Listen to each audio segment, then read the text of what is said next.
Hey, what's happening in the Sky Mirror?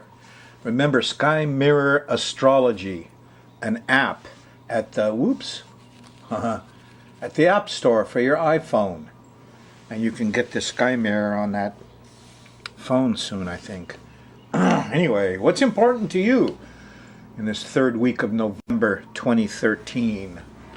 Probably Neptune. If you're on a Thursday show on the 14th, well, on the 13th, yesterday, Neptune stopped.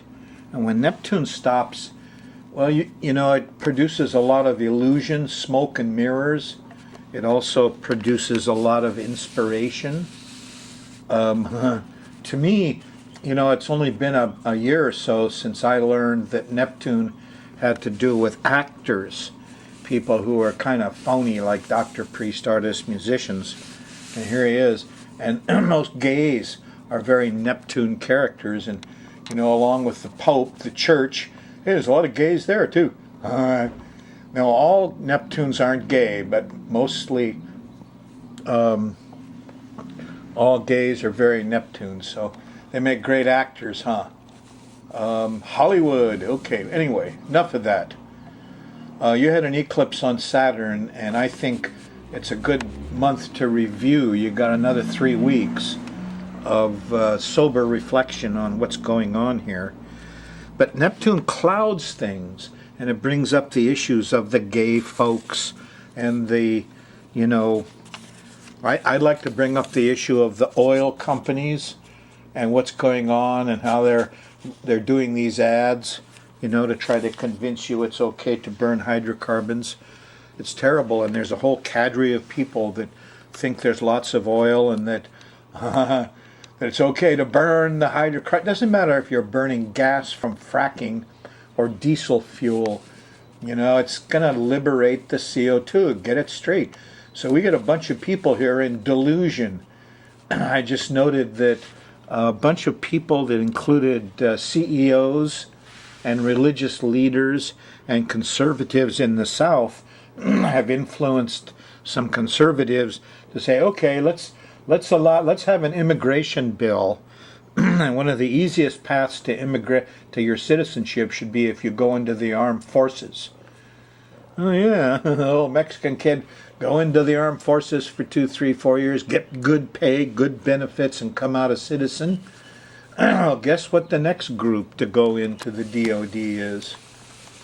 You know, the saddest thing about their failure to recognize that PTSD is a suicide epidemic, a virus, comes from the dry country, the snake people, is that they're telling all these kids that get it that they're going to have it forever. It's a syndrome. And then they go on to the drugs and they're not, you know, and the rest of their life, oh yeah, I'm a PTSD injury. Truth is, you'll be out of it in, you know, 3, 6, 9 months. But for the drug thing, you can stay with that all your life and get on the dole. I don't like this. I don't like what's going on in our country. Sorry. I think we've got to take a radical turn, or we're going to hurt the world a lot. And so, what? When you got trouble with drugs, your TV set's full of the lawyers saying, call me, you had a bad drug. Another guy, sell me, here, take this drug for your pimples. And there's a list of 20 side effects. Call your doctor. What's going on? You know, at the same time, pot's illegal, one of the best drugs around. And opium. It's crazy. Craziness of Neptune, huh? Well, that goes further than you think, but I won't get into it right now. Let's get practical. We're going to run the moon around the edge of the planetary pattern here, see what it's like. You're watching the show on Thursday, the moon's in Aries. Yesterday, day before, it was pretty electric, wasn't it? Wednesday, Thursdays now. On Friday, likely you get up in the morning, the moon's in Taurus, and there's a nice sextile to Neptune. And, you know, this could be rainbows and Jesus angel visitations. And Neptune at his best, the moon's in sextile to it. Sensitivity, compassion is what Neptune does. I'm a great follower of Jesus. He's pure Neptune. Well, in a lot of ways. The Pope usually speaks out when Neptune stops. Did he talk yesterday? Anyway, you'll have a nice Friday morning with Neptune. The trouble is, right away, within an hour or two after the elation and now I see it clearly, I'm not confused anymore stuff, here comes Mercury. There's an opposition to Mercury, and there's noise, and there's kids, and the phone rings, and I gotta go, and so this beautiful moment when the water goes completely calm and turns into a mirror could be here Friday morning. I'd get up early. But Mercury, the wind, will come along and mess it up. Friday night is unusual. There's a trine to Venus and Pluto. Friday, yes, the 15th. Now, Venus on Pluto means the sex systems are really gone to extremes. Yes. And all the young divas will be out there dressing like Pluto people, like hookers and things. So you got to watch yourself a little bit Friday night. This is, don't push Venus too far with this. Saturday morning, you could be sorry because here's the opposition to Saturn, and you lost your money and can't find your car, and you got a terrible headache, and that's all happening here. It's about breakfast time. By lunchtime, there's a trine to Mars, and the heroes are out. And by dinner time, here's a sextile to Jupiter, and people are laughing. And there's a nice Jupiter moon thing coming up. Here's this full moon that's going to happen Saturday night. And this full moon is unusual. It's at 25 degrees of Taurus, late Saturday night, early Sunday morning, because it trines Mars and it sextiles Jupiter. And this is time for heroes to come out and fix things and do things. And, Mars especially I'm fond of, and Mars is those soldiers. I mean, those guys in the military are taking a beating. So, anyway, this full moon might help them a little bit. Maybe I'll send my PTSD letters around again. I get nice, polite things back, but you never know. You can catch the right person. So this is a full moon, Saturday night. And some people are going to go too fast and be too exuberant and overdo it. And so it's a safety hazard Saturday night. Yeah, and the square to Neptune means they're drinking too much.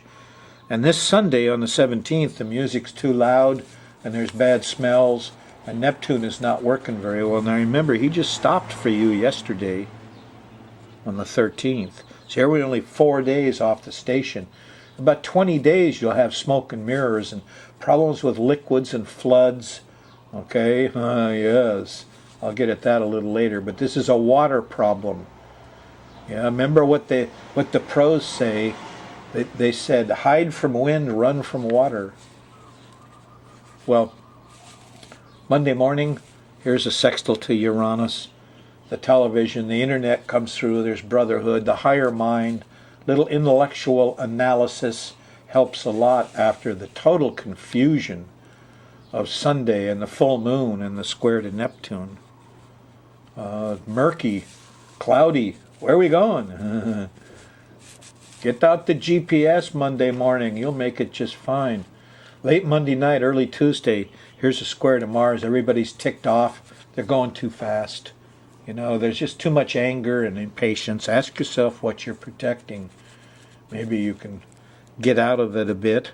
Jupiter is sextile Mars. He's supposed to be fixing things. You ever see somebody fix something and be angry? You ever see a fireman get angry at a fire? No. Anyway, hard to keep the temper in check Monday night, Tuesday morning. Moon in Gemini. On Wednesday, the moon shifts into Cancer, and there's a trine to Neptune. And by golly, here we have another opportunity for the water to go calm and for there to be a mirror. Benjamin Franklin used to amaze people because he could take a shot glass of oil and put it on the king's private lake over there, and in an hour the whole lake would be like a mirror. And that oil will actually spread out 1 molecule deep. You could calculate, yes, how big a molecule is by checking out how much Ben put in and how big the area of the lake was. He never did it, but Anyway, Neptune spreads like that. It's kind of, sticky stuff, and oily stuff. And you've already had a couple of weeks of it, and it just peaked out yesterday, okay? Watch out for the oil, watch out for the liquids. You ever notice how a little bit of oil on the water, you get these beautiful colors, like priests, like doctors, like drugs, like artists, like they do these colors. They're just on the surface, folks. What's underneath can be pollution. Yes, get rid of the GMOs. Preserve Hawaii. Save our major flora and fauna. We got a job to do for the rest of the world. That's the way I feel about it. Where did I get lost? Oh, here's the trine to Neptune. It's Wednesday morning. Yeah, it's the 20th. And I would try to do a little meditation here. Now, if you wait too late, it's going to be a problem because there's a glitch here Wednesday night. Here's the opposition to Pluto and the square to Uranus, and the batteries failed, and there's shakiness and whirlwinds, and this is the old Uranus square Pluto. How much does the Department of Defense spend with the black budget? Here's Mercury trining at the imp. More information could come out here about some of this stuff. We had a radiation peak in Hawaii on October 24th, just for a day. Very suspicious. What's going on? On the same day, these Saturn characters called a NRC, Nuclear Regulatory Commission, gave the Army the right to take 250 pounds of depleted uranium over to Pohakaloa to mess with. I thought they promised us that there would never be any DU used there. I remember the promise. Well, so much for Saturn and Scorpio. Anyway, here it is again. Anybody has any information about that October 24th? There was also an airplane flying from California to Hawaii. In the middle of the flight, a guy had his meter on. Son of a gun. Started going off. 35,000 feet. There was the radiation. Woo! That rings alarm bells, doesn't it? Eek, plutonium, radiation, Pluto. I think of it also as viruses, epidemics. I had the PTSD thing for like 9 months myself, and I know whereof I speak. And I think it's quite horrible to tell somebody once you've got it, it's a syndrome, you're always going to have it. That provokes suicide. And so do the drugs these psychiatrists are giving them. I think they're probably the worst of the whole doctor trip, these psychiatrists. Passing out the drugs. And the guys who are in the Army, oh boy, they're suffering. The DOD just leaves wreckage wherever it goes. Covers our island with lead and depleted uranium, and dumps stuff in the ocean. And wow, the Pentagon is the largest office building in the world. And the DOD, the largest company in the world. And the most polluting, and the one that's exempt from so much stuff. Oh, enough. So Wednesday night, alarm bells. Okay, a little sense of panic and aloneness. On Thursday morning, the moon's still in Cancer on the 21st. You start feeling better. There's a trine to Saturn. Things settle down. Oh, there's a practical side to this. And by Thursday night, the moon goes by Jupiter. And it's quite nice. There's some laughs here. And there's a sextile to Mars. It comes up Friday morning. You might understand this business here a little better about professional armies. Nobody's ever done it before. And, I think the Romans had a professional army, but those guys didn't really spend a lot of time doing army stuff. They built roads and aqueducts. They were builders. The Roman army was professional builders. That's what Mars is supposed to be. Anyway, they made use of them, and I guess that's how they kept their army going. We can't, folks. You want to give up your Social Security so we have a nice big armed forces terrorizing the world? Well, you'll see some truth of it all. Thursday and Friday, moon in Cancer. Friday in the middle of the day, the moon goes into Leo. There's a trine to the sun. I think we understand now what's going on. And there could be even a plan for him then. Moon in Leo. On Saturday morning, between breakfast and lunch, here's a trine to Uranus. And there's higher mind here, and there's communication. Here's the internet. God bless the internet. Yeah. This is a saving grace of the Aquarian age, it appears. Here I thought it would be public access. Well, you can get the show on YouTube, you know, for a little while yet. Anyway. Saturday night, the moon's still in Leo. And here's kind of a weird place that's not too much fun, because Mercury has moved up here and hit Saturn, and you're going to have a lot of depressive talk and a lot of conservative mumbo-jumbo, and you're going to see it Saturday night. And hopefully you'll just see right through it. You'll see some guy, you know, wrap himself in the flag declaring we got to keep America safe. Uh-oh. Where's the money? I think that's what it's really about. Eisenhower was right. Now we've militarized the police.